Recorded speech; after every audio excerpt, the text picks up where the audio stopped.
2025년 8월 24일 주일 예배에 하나님께서 우리에게 주시는 말씀은 에베소서 2장 3절부터 5절까지 말씀입니다. 모두 일어나셔서 봉독하겠습니다. 전에는 우리도 다 그 가운데서 우리 육체의 욕심을 따라 지내며 육체와 마음에 원하는 것을 하여 다른 이들과 같이 본질상 진노의 자녀이었더니 긍휼이 풍성하신 하나님이 우리를 사랑하신 그 큰 사랑을 인하여 허물로 죽은 우리를 그리스도와 함께 살리셨고 너희는 은혜로 구원을 받은 것이라. 아멘. 자리에 앉으시기 바랍니다.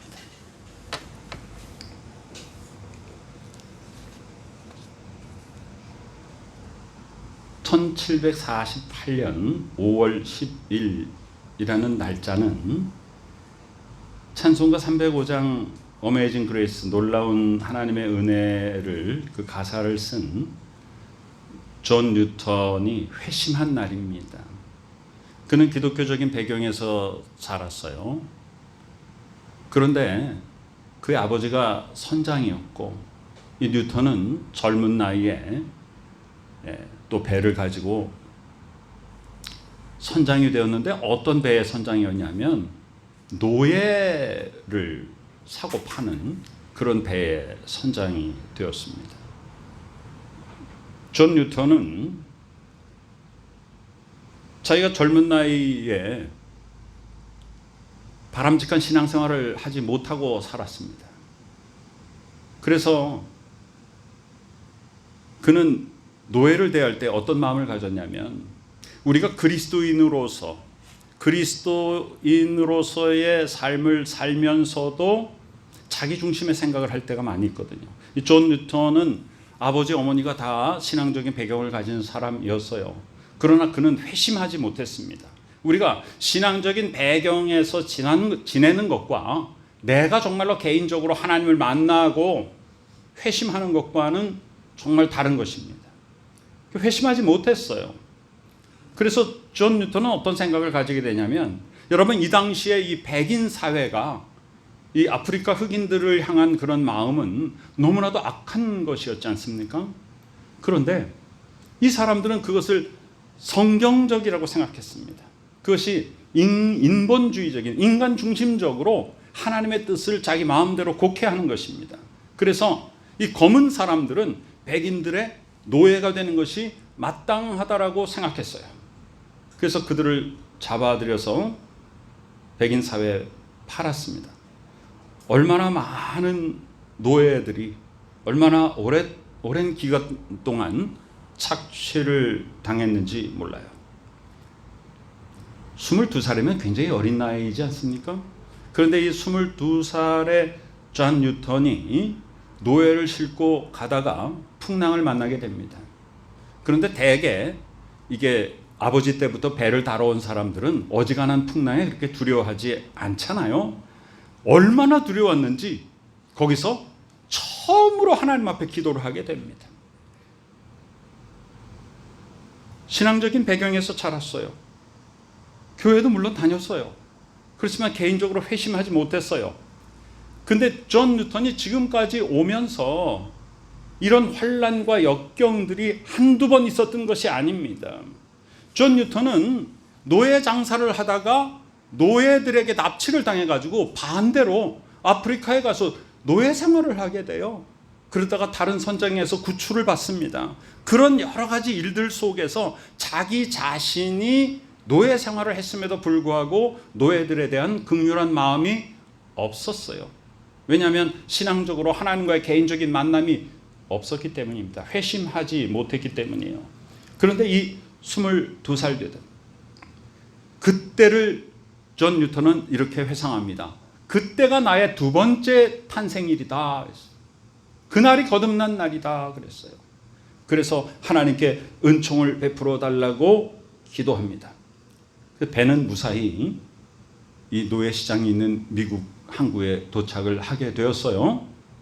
그런데 여러분, 존 뉴턴이 그 즉시 이 노예 상인을 그만두었냐 하면 그렇지 않습니다. 자, 우리가 신앙생활을 하면서 굉장히 놀라운 그런 영적인 순간들을 맞았어요. 회심했어요. 내가 하나님 앞에 다 회개했어요. 그런데 뭐가 어려워요? 내가 지금까지 살아왔던 삶을 완전히 뒤집는 게 참 어렵다고요. 그 속에서 어떤 생각을 하게 되냐면 내 중심의 생각으로 내가 뭔가 나의 삶을 핑계대게 되는 거예요. 이때부터 존 루터는 어떤 마음을 가졌냐면 내가 이제 노예 상인을 하면서 그동안 내가 노예들을 막 학대했던 마음을 돌이켜서 내가 노예들에게 아주 잘 대해줄 것이다 그랬어요. 그래서 존 뉴턴은요, 자기가 그렇게 회심하고 깨닫고 회개했지만 그로부터 6년 동안 노예 무역을 계속했습니다. 그러고 나서 그는 정말로 계속해서, 그런데 계속 한 달이 지나고 두 달이 지나고 한 해가 지나고 두 해, 세 해 이렇게 지났는데도 내 마음속에 있는 양심의 가책이 계속 사라지질 않고 있는 거예요. 여러분, 정말로 회개하고 정말로 회심했으면 내 마음 가운데 그런 죄책이 사라져야 돼요. 그런데 그 죄책감이 계속 있는 거예요. 왜 그러냐? 내 마음은 회심을 했지만 내 삶이 변화가 없었기 때문이에요. 존 뉴턴은 계속해서 노예 상인을 하고 있었습니다. 그러면서 자기는 뭘로 위안을 삼는가? 그전에는 내가 노예를 막 못되게 다뤘지만 내가 회심한 다음에는 이 노예를 친절하게 잘 돌봐주는 그것으로 자기의 회심에 대한 위안을 삼았던 것이에요. 그렇지 않습니다. 회개라고 하는 것은 완전히 돌이키는 것을 말해요. 마음만 돌이키는 것이 아니라 삶을 돌이키는 것이거든요. 그래서 존 뉴턴은 계속해서 죄의 종, 자기가 노예 상인이었지만 자기 스스로 죄의 노예의 삶을 계속 살고 있었습니다. 존 뉴턴은 그렇게 6년이 지난 다음에 도저히 양심의 가책을 이기지 못하고 노예 상인을 그만뒀어요. 근데 그만둘 때도요, 나는 더 이상 하나님 앞에서 이것은 옳지 않은 일이다, 나는 그만두겠다 하지 않고 내가 건강이 나빠서. 여러분, 우리가 그럴 때가 많지 않습니까? 우리가 세상에서 어떤 자리에 내가 그리스도인으로서 함께할 수 없는 자리에 갔을 때 내가 그 자리를 피하기 위해서 다른 이야기 하지 않습니까? 존 뉴턴도 그랬어요. 그 굉장히 비겁한 거였잖아요. 거기서 모든 노예상들 앞에서 이것이 하나님 앞에 옳지 않기 때문에 나는 그만두겠소라고 얘기를 했어야 됩니다. 그러나 존 뉴턴은 내가 몸이 좋지 않아서 나는 이제 더 이 일을 할 수 없습니다. 그리고 나서 그는 영국의 국교회의 목사가 되었습니다. 그리고 우리 올해 매주마다 처음에 드리는 찬송가 있지 않습니까? 찬송가 210장 우리 드리잖아요. 210장을 한번 펴보시기 바랍니다. 거기 보면 제일 왼쪽에 작사가가 나와 있어요. 거기 1779년 존 뉴턴이라고 써 있죠. 이 시온산과 같은 교회, 바로 이 존 뉴턴이 작사한 찬송가 중에 하나입니다. 이렇게 뉴턴은 회심하고 나서 몇 편의 찬송가를 쓰게 되었습니다. 우리 나 같은 죄인 살리신도 1779년입니다. 원래 1774년에 이 가사를 썼는데 5년 후에 발표를 하게 되었습니다. 그리고 시온성과 같은 교회도 작사를 해서 이 찬송가를 많은 사람들이 부르게 되었죠. 그에게 놀라운 전환이 일어납니다. 에베소서 2장에 본문을 보기 바랍니다. 1절부터 그는 허물과 죄로 죽었던 너희를 살리셨도다 그랬어요. 하나님께서 우리를 허물과 죄로 죽었었는데 하나님이 우리를 살려주셨습니다. 그때가 언제냐? 하나님 알지 못할 때예요. 너희는 그 가운데 행하여 세상 풍조를 따르고 공중의 권세 잡은 자를 따랐다. 곧 지금 불순종의 아들들 가운데서 역사하는 영이라. 세상은 바로 어떤 세상이냐? 불순종하는, 하나님께 불순종하는 영이 지배하고 있는 세상입니다. 전에는 우리도 다 그 가운데서 우리 육체의 욕심을 따라 지냈다. 육체와 마음에 원하는 것을 하여서 다른 이들과 같이 본질상 진노의 자녀였다 말입니다. 우리가 하나님은 죄를 용납하지 않으시는 분이에요. 그래서 우리가 죄 속에 거하면 하나님이 우리를 향해서 마음 아파하시면서 그 마음 아파하시면서는 하나님의 사랑입니다. 그러나 하나님의 공의를 생각하면 하나님은 진노하시는 하나님이에요. 죄인을 향하여서 하나님은 진노하십니다. 그렇지만 하나님의 그 진노, 하나님의 공의만 본다면 구원받을 영혼은 단 한 사람도 없어요. 그럼에도 불구하고 하나님께서 우리를 긍휼히 여겨주신 하나님의 사랑 때문에 하나님이 우리에게 다가와 주셔서 죄 속에 빠져있는 우리를 건져내신 것이에요. 건져내신 것이에요. 예. 그래서 4절에 보니까 어떤 하나님? 긍휼이 풍성하신 하나님, 사랑의 하나님이 우리를 사랑하신 그 큰 사랑을 향하여서 그 큰 사랑, 하나님의 큰 사랑 때문에 우리는 허물로 죽었던 상태에서 그리스도와 함께 살리셨다. 로마서 6장에는 우리가 그리스도와 함께 십자가에 못 박혔다가 그리스도와 함께 장사되었다가 그리스도와 함께 부활에 연합하였다 그랬단 말이에요. 그래서 부활과 함께 우리는 살아났어요. 하나님이 살리셨단 말이에요. 하나님이 살리셨다. 그리고 괄호를 치고 여기 설명을 하고 있죠. 너희는 은혜로 구원을 받은 것이라. 그 무엇으로가 아니라 우리의 행위로서가 아니라. 요즘 나오는 킹 오브 킹즈라는 애니메이션 영화가 있습니다. 거기에 무엇을 핵심으로 하고 있냐면 인간의 선행을 중심으로 삼고 있습니다. 그래서 우리는 어떤 매체들을 볼 때, 어떤 영화, 문학 작품 이런 것들을 볼 때 우리는 굉장히 성경의 본문을 가지고 비판적인 시각으로 봐야 됩니다. 그래서 사람들을 어떻게 몰아가고 있냐면 우리는 전적으로 타락한 죄인이다라는 사실을 망각하게 만드는 거예요. 그리고 우리는 전적으로 타락한 하나님 내 마음을 살펴보시옵소서 선한 것 하나도 없습니다. 이렇게 고백해야 됩니다. 성경은 우리에게 말합니다. 의인은 없나니 하나도 없다. 모두 죄인이다. 그래서 우리는 하나님의 은혜가 필요하다. 우리는 모두 다 철저한 죄인임에도 불구하고 하나님의 은혜로 구원받았다. 그런데 많은 인본주의자들이 인간의 선함을 통하여서 우리가 무엇을 이룬다라고 말합니다. 그러니까 사람들이 자꾸 내 스스로의 선행을 통해서 뭔가를 이루어간다. 내 선행을 통해서 아름다운 사회를 만들어간다. 그렇지 않습니다. 우리는 전적으로 타락한 존재입니다.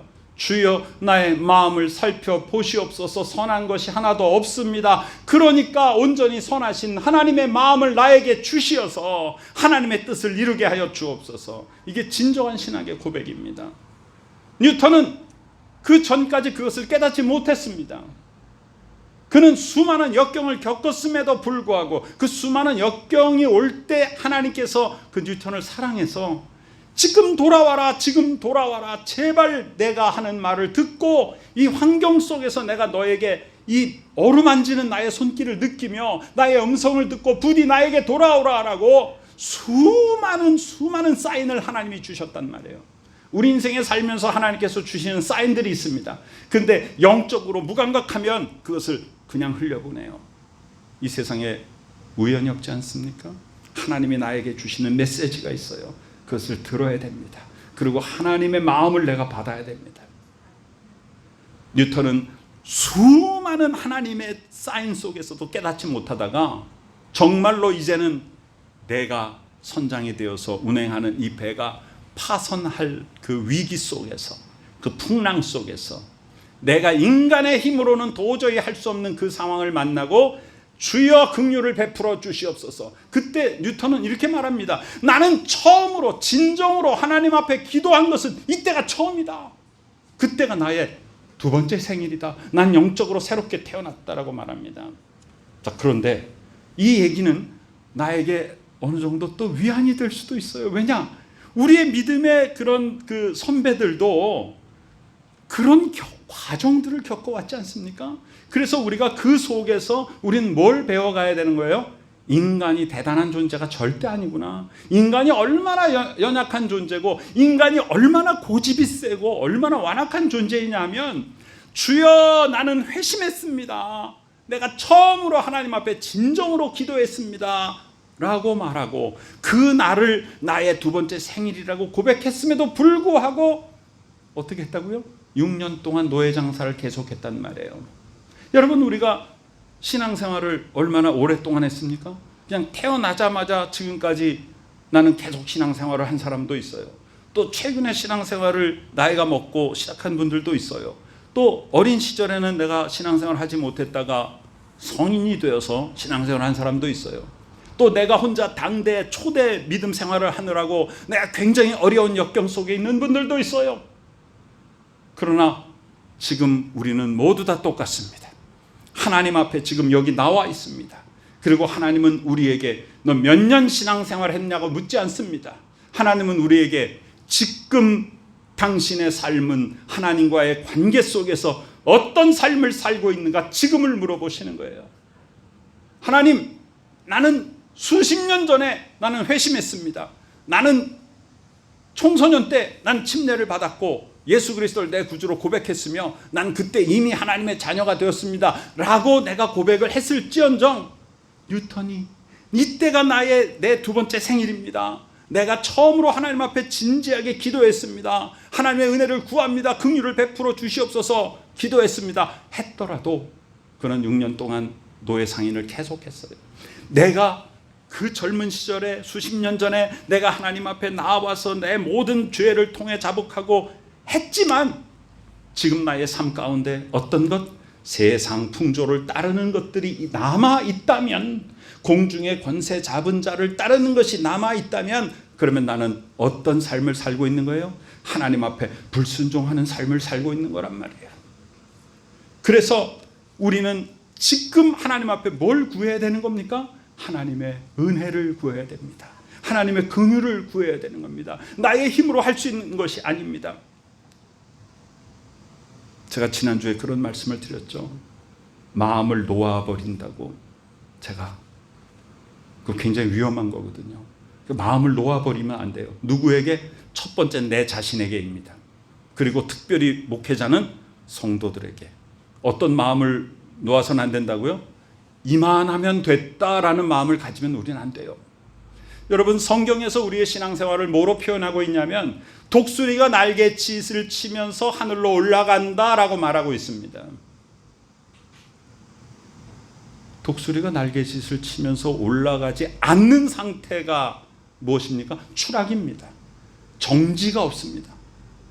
새가 하늘을 날다가 이제 날갯짓을 멈추는 순간 바로 추락하게 됩니다. 우리가 신앙생활에 그 매사에 말씀과 기도로 정진하며 하나님 앞에 가까이 나가는 삶을 어느 순간, 야, 내가 평생 이렇게 신앙생활 해왔어, 이쯤이면 됐다 하는 순간 추락하게 됩니다. 여러분, 우리 인간이 그렇게 대단한 존재가 아니에요. 우리 인간이 그렇게 강하지 못해요. 여러분, 무엇이든지 3일만 안 하면 내가 지금까지 계속 평생을 해왔던 것들이 이제는 나에게 어려운 일이 됩니다. 그러나 여러분, 3일만 애쓰면 그것이 나에게 자연스럽게 또 자리 잡히게 되거든요. 그래서 우리는 하나님 앞에 언제나 하나님의 사랑의 끈 안에 내가 매여 있다는 사실을 감사해야 됩니다.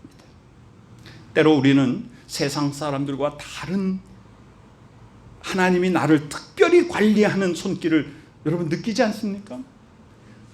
하나님께 우리가 이렇게 얘기할 때도 있어요. 하나님, 왜 저 사람은 그냥 두면서 왜 나는 이렇게 특별히 관리를 하세요? 나는 이렇게 꼭 붙잡고 계세요? 나도 좀 놔주시지. 어디로 놓란 말입니까? 우리가 자유라고 하는 개념을 잘 알아야 됩니다. 요 최근에 저는 몇 주에 걸쳐서 자유를 주제로 말씀을 전하고 있습니다. 하나님께서 저에게 강하게 말씀하세요. 진정한 자유라는 것이 무엇이냐? 그래서 진리가 너희를 자유케 한다 그랬어요. 그 진리가 무엇이냐? 예수 그리스도 자체가 진리입니다. 어떤 진리입니까? 죄악 속에서 방황하던 우리에게 하나님 아버지 은혜를 베풀어 주셔서 독생자 예수 그리스도를 보내주시고 그 생명을 나를 대신하여 내어주신 그것이 바로 진리라고요. 그래서 그 진리가 나를 자유케 했어요. 뭐로부터 자유케 했다는 것입니까? 노예되었던, 죄의 노예가 되었던 나를 그 죄의 사슬로부터 자유케 하셨어요. 그래서 그 다음엔 어떤 삶을 살게 되는 거예요? 하나님 앞에서 의로운 사람으로서의 삶을 살게 되는 것입니다. 이 자유가 우리의 죄를 가리우는 데 쓰라고 준 것이 아니거든요. 그리고 계속해서 6절에 말합니다. 또 함께 일으키사 그리스도 예수 안에서 함께 하늘에 앉히시니 누구를? 우리를. 그 우리의 삶은 어디 있는 거예요? 하늘나라에 있는 거예요. 지금 우리는 이 세상에 살고 있지만 우리의 소속은 어디입니까? 하늘나라 백성입니다. 하늘나라 백성입니다. 이는 그리스도 예수 안에서 우리에게 자비하심으로써 그 은혜의 지극히 풍성함을 오는 여러 세대에 나타내려 하심이라. 제가 아까 말씀드렸죠. 한 사람의 성도는 그냥 나 한 사람이 아니다.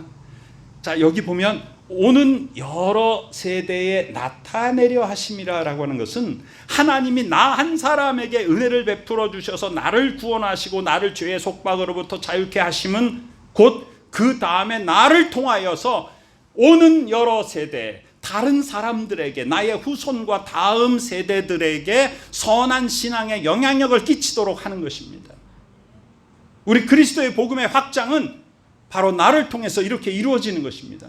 예수 그리스도와 그의 베드로를 위시한 12제자와 그 다음에 70인의 전도대원들과 500여 문도들과 초대교회의 여러 사도들과 또 교회의 일꾼들과 수많은 순교자들과 선교사들과 그런 모든 사람들의 신앙의 정진 그 위에 예수 그리스도의 십자가 피 위에 순교자의 피 위에 우리들의 교회가 세워졌잖아요.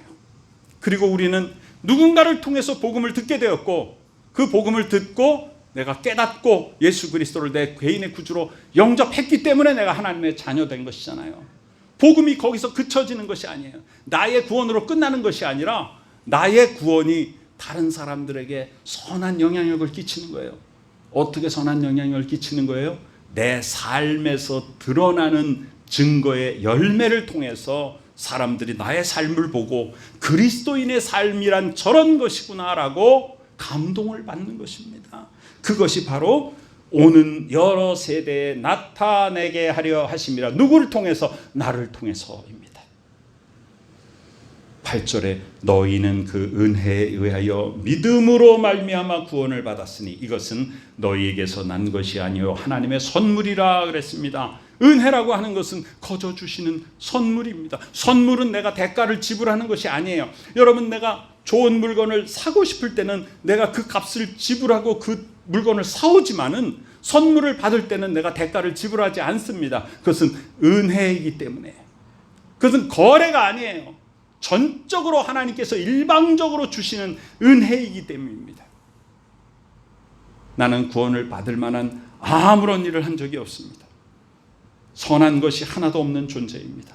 그럼에도 불구하고 하나님께서 은혜를 베풀어 주셨습니다. 우리의 행위에서 난 것이 아니기 때문에 누구든지 자랑할 수가 없는 것입니다. 그래서 오늘 이 전체 단락의 2장 10절 우리는 그가 만드신 바라, 하나님의 피조물이잖아요. 그리스도 예수 안에서 하나님이 나를 지으신 그 뜻이 뭐냐면 선한 일을 위하여 지으심을 받은 자다. 이 선한 일이란 뭐냐면 나의 선행, 인간적인 선행이 아니라 나는 죄인입니다라는 것을 고백하고 하나님 앞에 나를 완전히 맡기니까 나의 죄성을 하나님이 죽이시고 하나님의 선하심으로 채워주시는 것입니다. 그것이 선하심이에요. 그래서 이 일은 하나님이 전에 예비하사. 언제 예비하셨어요? 내가 아직 죄인 되었을 때, 내가 아직 회개도 하지 않고 내가 하나님을 알지 못했을 때 이미 하나님께서 미리 준비해 놓으셨단 말이에요. 우리로 그 가운데서 행하게 하려 하심이라. 너무 중요한 것이잖아요. 행함이 없는 믿음은 죽은 믿음입니다. 뉴턴이 1748년에 회심은 했지만 행함은 그대로 갔어요. 그리고 자기 자신이 위안을 삼습니다. 노예들한테 내가 친절하게 잘해줘야지. 천만의 말씀이요, 노예들에게 친절히 잘해준다고 해서 그 사람들이 노예가 아닌 게 아니지 않습니까? 노예를 해방시켜야죠. 하나님의 뜻이 아닌 걸 알았다면 즉시 그 일에서 손을 뗐어야 됩니다. 삶을 돌이켰어야 됩니다. 그래서 뭐가 중요해요? 그 가운데서 행하게 하려 하심이라. 그 가운데서 마음을 먹게 하려 하심이 아닙니다. 그 가운데서 뉘우치고 눈물 흘리고 가슴을 치게 하려 하심이 아니라 행동을 바꾸라는 것입니다. 그것이 진정한 회개입니다. 전에는 우리도 다 그 가운데서 행한 사람들입니다. 디모데전서 1장에는 바울이 이렇게 고백합니다. 나를 능하게 하신 그리스도 예수 우리 주께 내가 감사하는 것은 하나님이 나를 충성되게 여겨서 나에게 직분을 맡겨주셨는데 내가 전에는 비방자였다, 박해자였고 폭행자였는데 도리어 긍휼을 입었다. 내가 알지 못하고 행한 것을 하나님이 나를 감싸주시고 용서해 주셔서 이제는 우리 주의 은혜가 그리스도 예수 안에 있는 믿음과 사랑과 함께 넘치도록 풍성하게 되었다라고 이 사도 바울이 고백합니다. 또한 어메이징 그레이스를 쓴 이 존 뉴턴 목사도 그것을 고백합니다. 여러분, 이 찬송가가 나오기까지 한두 해가 걸린 게 아니에요. 그가 회심하고 그의 삶을 바꾸는 과정 속에서 얼마나 많은 갈등이 있었을까요? 그가 지금까지 해온 삶이 뭐예요? 배를 조종하는 일, 선장의 역할, 그리고 노예 장사를 하는 게 그게 그 사람의 직업이었습니다. 그런데 자기가 회심했어요. 하나님의 은혜를 깨달았습니다. 그럼에도 불구하고 즉시 그것을 놓지 못합니다. 이것은 어쩔 수 없는 연약한 우리의 인간의 모습을 보여줍니다. 그러나 결국은 하나님께서 그를 계속해서 연단하시고 단련하시고 계속해서 어떻게 하셨어요? 그 가운데서 행하게 할 수 있도록 그를 바꿔놓으신 것이죠. 그래서 그의 이 찬송시 고백을 통해서 수많은 인류가 이 찬송을 부르고 하나님 아버지 앞에 놀라우신 은혜를 체험하고 우리에게 필요한 것은 하나님의 놀라운 은혜뿐입니다라고 고백할 수 있게 되었던 것입니다. 하나님의 은혜가 우리 가운데 넘치시기를 간절히 축원합니다. 아멘. 모두 자리에서 일어나시기 바랍니다. 아버지 하나님, 우리에게도 여러 가지 어려움들이 있습니다. 그럴 때 하나님의 뜻을 기억하게 하여 주시옵고 하나님의 형상대로 지음받아 이 땅에 보냄을 받았고 하나님 아버지께서 우리에게 뜻을 주어서 이 땅에 보내주신 것을 깨닫게 하여 주시옵소서. 오직 나에게는 하나님의 은혜만이 필요합니다. 주여 나에게 놀라운 은혜를 베풀어 주시옵소서. 지금은 우리 구주 예수 그리스도 귀하신 은혜와 하나님 아버지 크신 사랑하심과 성령님의 놀라운 역사하심이 오직 하나님의 은혜로 구원받은 것에 감사하며 계속하여 주의 은혜를 구하는 복된 믿음의 권속들의 머리 위에 지금부터 영원까지 함께 계시옵기를 간절히 축원하옵나이다. 아멘.